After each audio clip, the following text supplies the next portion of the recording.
In creating the soil and sea, you've set the stage for any number of questions that you're looking to answer. Something we'll touch on in the next episode: society and history.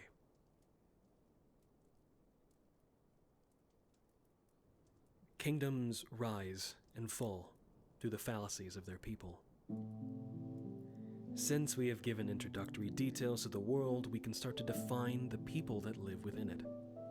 But more importantly, we can think of how they interacted in the years, decades, and even centuries before the campaign takes place.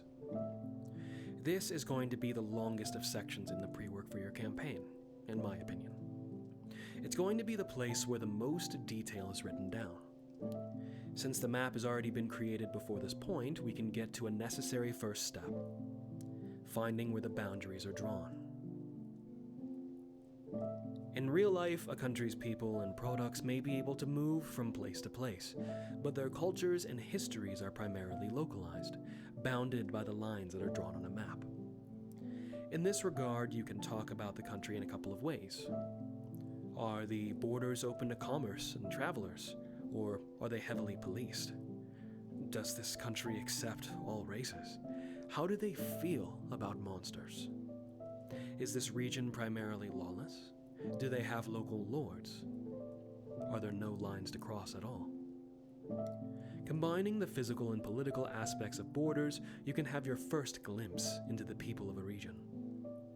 Naturally, the next glimpse you can get of your region is in commerce. Money makes the world go round. As upsetting as that can be to hear, economy is an image of a successful country. When it comes to how isolated or interconnected any country is, how much trade comes through its ports and cities is extremely relevant.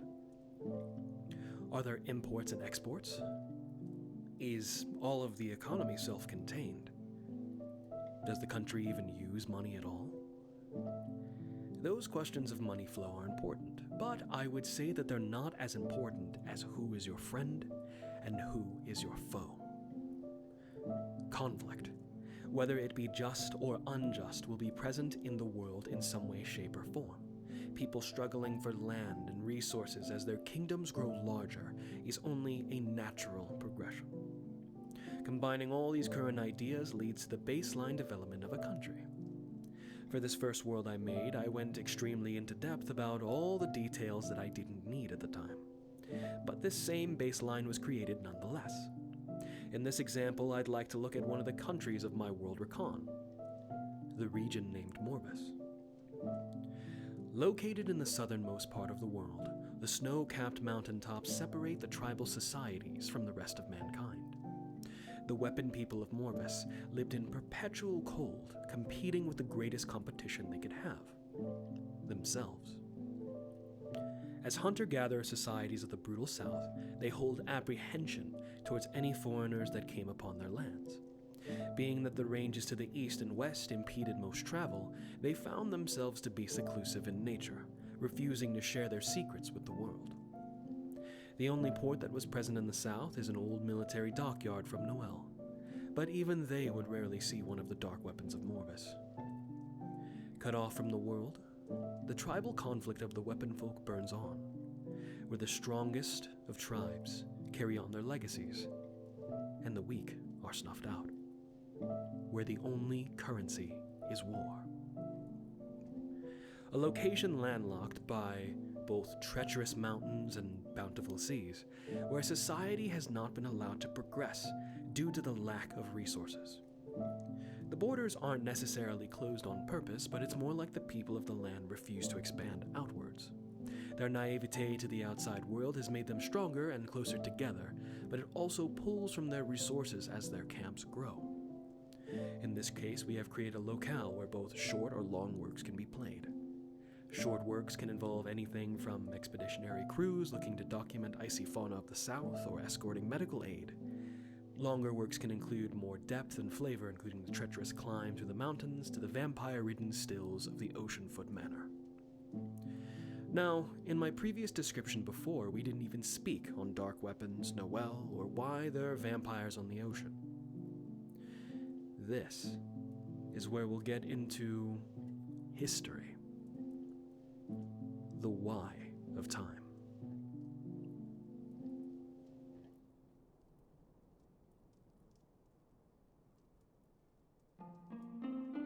Why is there a port in the south from Noel? Well, the first king of Noel sought to be allies with the rest of the world in order to combat his people's greatest threat, the Pergotans of the north. In order to do so, he traveled south to seek out the great weapon tribes for a warrior to be his confidant and personal protector. This tradition would be passed down from ruler to ruler, meaning that this port is a ceremonial foothold as well as a low-down military base. Why are the dark weapons fighting? The weapon people of the South have been fighting over the generational secrets beyond their tribal weapons. Each tribe prescribed a rule of thought that provided different tools any given society would have access to. Tool tribes would be subsumed by weapon tribes most of the time, and weaker weapon tribes by stronger. Once they have all been collected, then that tribe can own the land of Morvis with impunity and strength alone. Who knows what will happen after that? Why are there vampires on the ocean? I'll be honest, I have no clue why I chose to put vampires on the ocean, and I'm not gonna try and lie to you and make it up right here. But that's a bit of the magic of D&D. That vampire could be there because garlic isn't natural to the region. That vampire could be a banished lord from Yola that was transformed by extra-dimensional means. That vampire could be there because he came from a different dimension entirely. Maybe there's a foolish samurai warrior and a foolish samurai sword chasing after him. D&D at the end of the day isn't taking a year to flesh out every single detail of every single country of every little small town. I took that time at first, and by no means do I regret it. But looking at what happened in the world in my campaign, I only needed a few countries to begin with. Did I know I needed those specific countries right off the bat? No. But I didn't have to use that time to make areas the party wouldn't visit at all.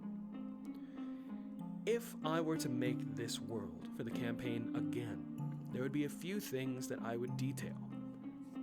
Since we're in the country of Terminus, I would look at, well, the country of Terminus, of course, and the Kingdom of Noel. The Empire of Pergotten to the north and their reason to attack. The adventurer guilds of the region and their respective flags. Cities to visit, and maybe some key NPCs along the way. This would be my prep work. And that could take a week at the least if I focused, not a year. I've learned a lot about trimming fat for campaigns to streamline my creative process, to make sure that not all of the work is front-loaded. Though I would like to experiment again and see what I could pull off now. Give myself a year to prep non-stop and see what happens. While a year may be something that is believed to be needed at first, with time it becomes easier to make things up on the spot, or to have a faster turnaround time. I'm not the best at improv to this day. It's something that I struggle with. It's why these videos are scripted or have a bullet-pointed list. But I have learned I can do a lot with a little. As long as I have a small bit of time to prep, and with a small bit of improvisation, you can make a blank screen or an overworld as detailed as any battle map. With a bit of retrospect and a few callbacks, you can make an old NPC you thought was dead into the big bad evil guy's minion all along. With just a little bit of quick thinking, you can make a single wound into something that festers into a problem for your players later on. Now that we've discussed the world and how it was built, some of what was even thrown into it, I'd like to give a few descriptions of sessions that I've ran in this world. At least, what I remember of them. I'll be embellishing some of the remarks, dialogue, and actions provided, so if the players ever run into this, it's for entertainment purposes. So, without further ado, we'll hop into my first campaign, A Quest for Terminus.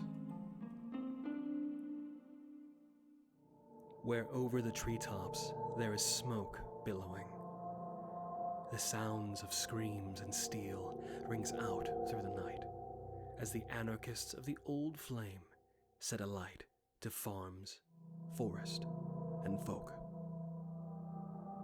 3 heroes would find themselves traveling toward Terminus in search of adventure.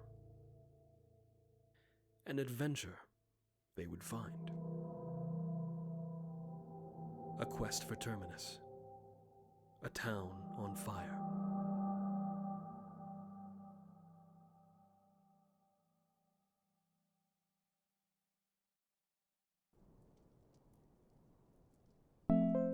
Hey, it's Leo. Thanks for taking a watch of this video, or if anything, a listen. There aren't going to be too many visuals in this series, so safe bet for just throwing it on and listening if you're curious. Another thing to note is that by no means is this a guide for D&D or DMing as a whole. This is just me kind of rambling on about what I used to do and having a little bit of criticism about myself. Of course, it's just entertainment purposes, but this is just going to be a passion project, just from me. Feel free to leave a comment, subscribe if you'd like to be notified of the next episode. But that's about it from me. Until we meet again.